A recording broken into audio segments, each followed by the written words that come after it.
Hey guys, thanks for joining me today. Welcome to my deck. I'm going to take you guys through a few shoulder exercises to help get your muscles ready for surfing.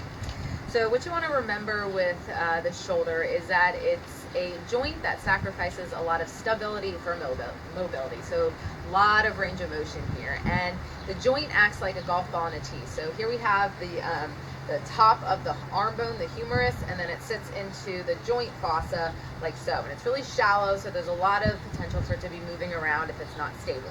So what we're going to do is we're going to find the shoulder stabilizer muscles so the shoulder can move inside the joint properly. So what you're going to need is one theraband, and that's it. I've got my red theraband here. It's pretty light. Don't go super heavy on this. All we're trying to do is get these muscles working and awake, and they're also very small muscles, so a little bit of resistance is going to get them going pretty quickly. So first exercise we're going to do is an exercise called scaption. Hopefully your band's long enough so you can step on it with both feet and be able to have your arms in it like so. I like to have my thumbs looped through the end so you don't have to grip. It kind of helps relax the arms a little bit more. Stand with your feet about hip distance apart, and then your arms are going to come out to a diagonal with your thumbs facing up, palms facing each other. You're going to come up and down, up and down. So that's scaption. So again, we're at this diagonal, kind of pizza-like shape. We're not straight out in front, we're not out to the side, but right in the center here. Your shoulder is never tensing up like this. So tops of the shoulders stay relaxed, and then up and down right here. You want to feel your shoulder blades pull back and down. And as you raise the arms up, the shoulder blades are going to come down. So try about 10 or so of these and see how it feels. All right, so the next exercise we're going to do is called PNF Diagonals. PNF stands for proprioceptive neuromuscular facilitation. You don't have to remember that. What you do want to remember the pattern is drawing your sword and then putting it away. So what that means is you're going to grab the opposite theraband, or side theraband, so you're coming across your body like so. You want to start with your arm in this internally rotated position, so your palm is trying to face forward. You're going to grab your theraband, reach into your pocket, grab your sword, and then your arm's going to rotate out, your shoulder blade's going to pull back, and then here's your ending position right here. Thumbs back, your palms facing towards your head.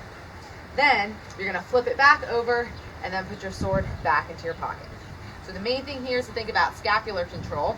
When you come up, after the arm flips, the shoulder blade pulls right back to the midline of the spine, and then scap is retracted here. Arm is externally rotated with the thumb pointed back, and then you come on down, flip it back over, back into your pocket. So try about 10 or so of these on each side. You don't want to bring the shoulder up like this, but that upper shoulder stays down and relaxed, and then we're working that scapular control.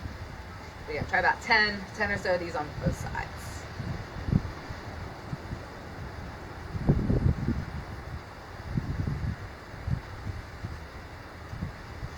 Alright, so next we've got no monies.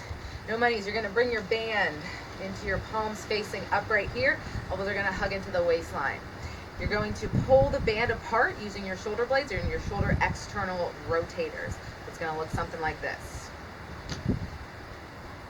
So on your back side, you want to feel your shoulder blades coming down and in towards the spine, and you don't want to arch the back like so. So the ribs stay relaxed. We're pulling the band apart, just using the external rotators of the shoulders and keeping the shoulder blades stable towards the spine.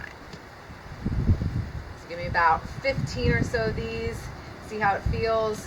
Shoulders shouldn't be up like this. Neck nice and long. Right there. All right, good. Okay, so next what we're going to do, we're going to work on shoulder extension, get the lats going a little bit. So take your theraband, you can hook it onto a hook. A doorknob works, anything that's right at your kind of midsection or a little bit higher.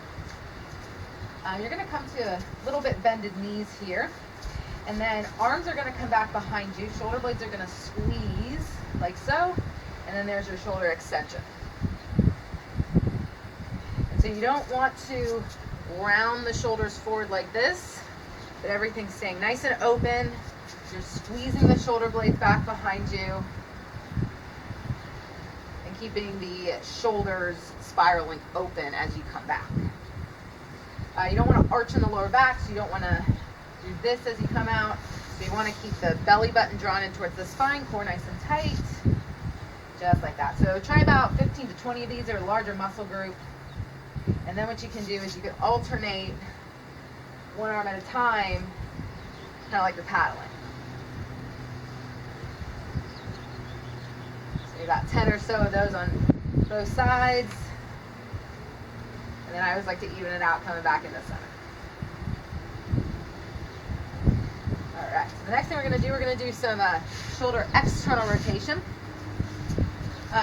Bring your arms at this 90 degree position. You want to feel a little bit of resistance on the band to start. And then you want to keep your elbows at a fixed point. We're going to rotate up and down. So pretend your elbow is fixed at a certain point, and then you're just rotating around its axis. When we're doing this motion right here, you want to feel the shoulder blades kind of tip underneath of you as you rotate, but the rib cage is right here, not jutting out too much. So keep the rib cage relaxed and feel the shoulder blades kind of tipping underneath of you, tops of the shoulders nice and relaxed. So you don't want to see any of this. So shoulders nice and relaxed. Feel those shoulder blades tip underneath of you, and give me about 10 or so right here.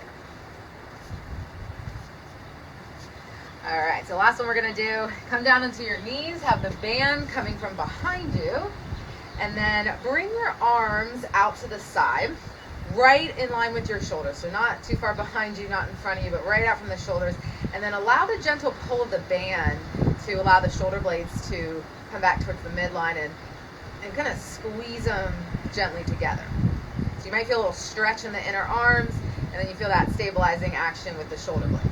Now we're going to bring the arms up overhead, feel the shoulder blades go down, touch thumbs, and then bring them back down, kind of like you're making a snow angel or a sand angel, as I like to say. And so with this, focus on that that scapular control. And so when you bring the arms up, you don't want to shoulder shrug, so neck stays nice and long. If you want a little bit more resistance, come forward a little bit.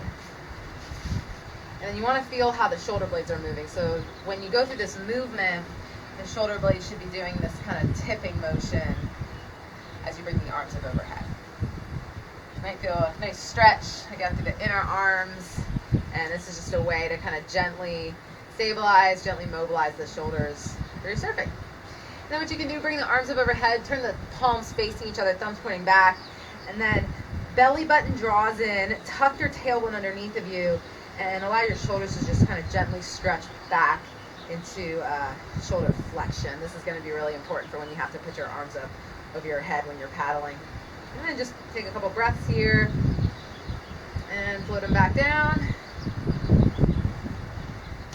And then you're ready to surf. Thanks for coming, guys.